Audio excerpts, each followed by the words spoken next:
The road to the 2020 Kentucky Derby continues, and this time we're going to continue with our series of the Kentucky Derby Future Wager Pool number 4, and this is part 3. If you have not watched the first 2 videos in this series, we took a look at the new shooters on Thursday, and then part 2 was on Friday, and now this is part 3 where we take a look at Modernist through the field as we continue to take a look at some of the options in pool number 4.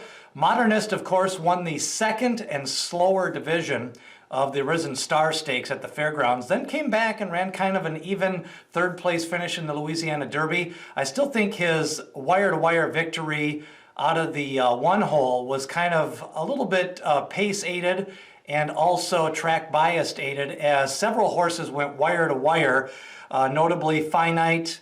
And then we also saw Modernist go wire-to-wire, and both of those came back to lose in their next starts. Now, both of those, I would say Modernist had a little bit more of a built-in excuse as he came out of the 14 hole, and I'm not sure they were totally cranked for the Louisiana Derby, especially after getting those 50 points in the Risen Star. So Modernist, a son of Uncle Mo, of course, Nyquist sire to won the Derby. He was by Uncle Mo in his first crop. So Modernist has a little bit of the pedigree. Bernardini on the mare side, on the female side. So Modernist is won at 50-1. You may want to play a few exactas and some flyers. Of course, Nadal was the third pool favorite. Bob Baffert trainee won the Rebel Stakes, captured the San Vicente Stakes. So 3 starts, 3 wins, all on the lead or pressing the pace. Again, we talked about in video number 2, a lot of speed signed on. Horses like Authentic, Charlatan, Nadal, and others like to run on the front end. Meanwhile, New York Traffic, we took a look at him with the new shooters.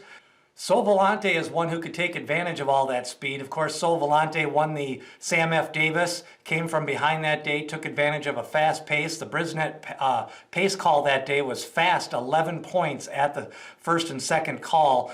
Then in a little bit slower pace Tampa Bay Derby, 6 points slower at the second call, 9 points slower at the second call, and Volante actually closed up, made a nice move, closed up for second, ran second to King Guillermo. Volante is going to run in the Arkansas Derby, and then we'll see how he plans out his summer campaign. But he's a type of horse that, as long as he can stay healthy, he's got those stamina influences on the mare side, and Caracanite, a lot of distance pedigree in that pedigree as well. So Volante is one to take an interesting look at here. Storm the Court, I think his time may have passed. Of course, he won the upset in the Breeders' Cup Juvenile. No punch in the lane in the San Vicente. Not enough punch in the lane to Authentic and Honor AP in the San Felipe Stakes. So Storm the Court, he's going to have to hope for other horses to regress, or he's going to have to find another style or another gear to be stronger down the lane. I think he was the type of horse that took advantage of the racetrack and some horses not firing in the Breeders' Cup Juvenile. 1,000 Words was bet down in the last time, not to the favoritism, but was pretty well respected after winning the Robert Lewis and the Los Al Futurity, a couple of hard-fought efforts, but a lot of people kind of discounted those efforts, saying that they were a little slower on the Brisnet speed scale, and that kind of proved prophetic here as he ran fourth actually, in the San Felipe. Of course, he just didn't have the punch. Now, some people thought he was a little closer to the pace that day. He's the type of horse that he needs a full field. Son of Pioneer of the Nile out of Pomeroy. That's a little bit of a sprinty on the mare side. So we'll have to see. 1,000 Words, I think, could be a good horse at 9 furlongs. I think he could be a good horse if he got some pace in a full field. But I think in a smaller field and with other horses with sharp speed, he's always going to be a little pace compromised. 3 Technique. Siggy Mendoza says this horse is the horse to beat. Of course, 3 Technique by Mr. Speaker could be, caught a couple of sloppy tracks and a muddy track in his last 2 efforts. Is he a late running sprinter? Is he a miler? Ran some good races at Aqueduct and Saratoga last fall. I'm not really sure where I think he's at. I think he could be a good turf horse. I think he could be a miler. I'm just not sold he's going to be able to run anywhere near the pace. Now, I do think he probably can improve off those sloppy and muddy tracks, but I think he's a long shot right now. 50-1, you'll need all of that. Then, of course, 'Tis the Law. won the Florida Derby in the Holy Bull, missed that second race. And of course, he took advantage of Ete Indian, may have been a little bit of over the prime there after winning that Fountain of Youth. 'Tis the Law, he's right where he needs to be, back-to-back 100 Brisnet speed figures. That's usually where you want to be coming into the first Saturday in May, but now he's got to wait till the first Saturday in September. 'Tis the Law, first crop of Constitution, see how they stretch out as they go this summer.